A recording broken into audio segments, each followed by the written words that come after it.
So let's just jump right in. We all live our lives with this basic, unspoken rule, right? That the world works in predictable ways.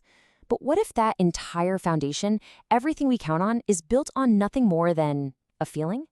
Well, today we're diving into the pretty wild philosophy of David Hume, a guy who dared to ask what we can actually know is real. I mean, really think about that for a second. We are so sure the sun is coming up tomorrow, it's probably the most certain thing in our lives. But Hume would just stop you right there and ask this incredibly simple but kind of devastating question. What's your proof? Not just your best guess, not just because it happened before, but what is your absolute 100% logical proof? And yeah, that one little question throws us headfirst into the world of this amazing Scottish philosopher. Hume basically took a skeptical blowtorch to our most fundamental beliefs, forcing us to look at the shaky ground we're all standing on. So let's follow him down this rabbit hole and see what we find. Now, to get what Hume is doing, you first have to understand his toolkit. He argued that pretty much every single thing we can think or say fits into one of two neat little boxes. People call this Hume's fork. Okay, so here are the two boxes. In one, you have relations of ideas. These are things that are true just by definition. A triangle has three sides. All bachelors are unmarried men. 2 + 2 is 4. You don't need to go out and test these things in the real world. They're just true because of logic. Then, in the other box, you have matters of fact. These are claims about the world that you have to check with your senses. Is it raining? Well, you've got to look out the window to find out. All right, let's use this tool. Our big belief, the sun will rise tomorrow. Which box does it go in? Is it a relation of ideas? No way, right? The opposite statement, the sun will not rise tomorrow, isn't a crazy logical contradiction like saying a square has 5 sides.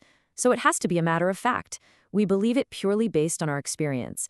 And right there, that's where Hume's trap is set. And that leads us to the heart of the problem. Hume realized that all our predictions about the world, all our matters of fact about the future, they all hinge on this one simple idea: cause and effect. We assume the future is going to be like the past. But why? On what grounds? It seems totally obvious. You see one event, like dropping a glass. Then you see a second event, the glass shattering. You see this happen 100 times, 1,000 times, what Hume calls a constant conjunction.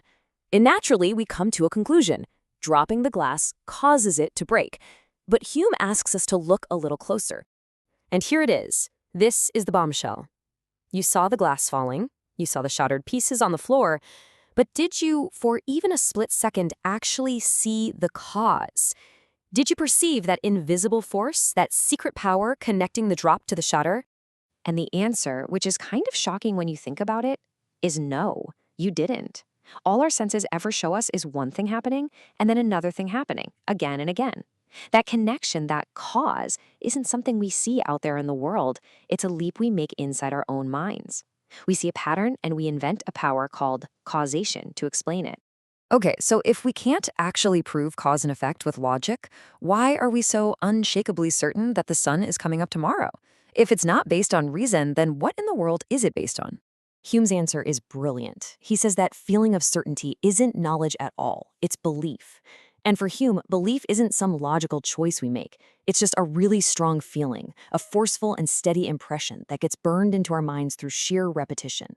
We're basically just conditioned, like a pet, to expect the future to look like the past. It's a gut feeling, a psychological habit, not some grand rational deduction. And this one quote just nails his whole point. It's not our amazing power of reason that guides us through life and lets us make plans. Nope, it's custom. It's habits. At the end of the day, we are creatures of conditioning, and that, Hume argues, is what really runs the show.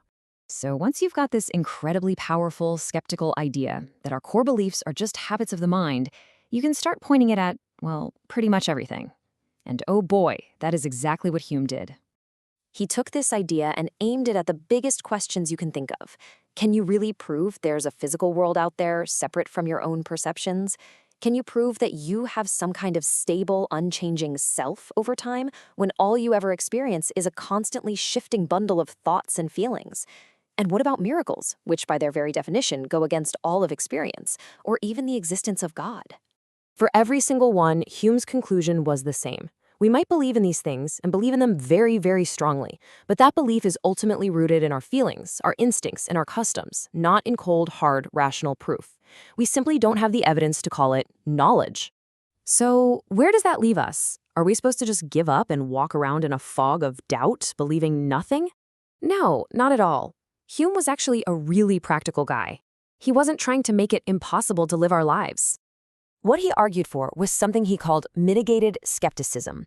It's not about throwing everything out. It's really a call for a little intellectual humility. It's about being honest about the limits of our own reason and understanding where our deepest beliefs actually come from. So here's the big takeaway. Hume is basically saying, look, go ahead and believe the sun will rise tomorrow. Of course you should. You have to in order to get out of bed in the morning. But do it with this quiet, humble awareness that your powerful belief is a product of habit, a kind of gift from nature, not some trophy you won with your flawless logic. And that leaves us with one last question to chew on. And it's a personal one. If Hume is right, if custom truly is the great guide of life, then what are the unproven beliefs, the mental habits that you rely on to guide you through your day?